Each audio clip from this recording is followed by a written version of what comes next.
In today's video, we are going to show you how to share tickets on SeatGeek. Whether you are sending tickets to a friends or family, we've got you covered. Let's begin. Now, the first thing that you need to do is log in using your credentials and then hover to your profile icon on the top right corner and click the tickets. Here, all I have to do is select the event that you wanted to share.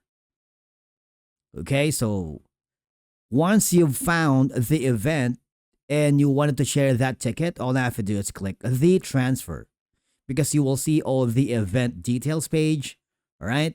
And tap on to start the ticket transfer process. As you may notice, I don't have any tickets yet for me to share. So if you do, just go to the homepage and search for the event that you wanted to share. This is only applicable if you don't have any tickets yet. For example, that's going to be at Kings at Next. Okay, and you wanted to share this specific event. Of course, you need to make sure to choose the right ticket. For example, we have this. Click the continue button. You will be forwarded to the pay out section. All right, and continue to make sure that you have all the necessary information. Now, once you are happy with this, you can choose on how many tickets you would like to share. For example, 2 tickets, 4 tickets. It's up to you, and of course, the pricing will change.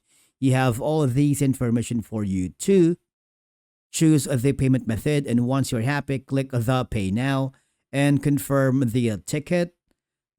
And then what will happen is the ticket that you've purchased will reflect on the ticket section. All right. And again, remember the step earlier. Just click the transfer button, select that ticket, and of course, confirm and send. The recipient will receive a ticket link or transfer invite. Okay. Make sure the person you're sending tickets to accepts the link before the event. Otherwise, the tickets will stay in your account. And basically, that's it for today's video on how to share tickets on SeatGeek. Thank you so much for watching. We will see you again in the next video.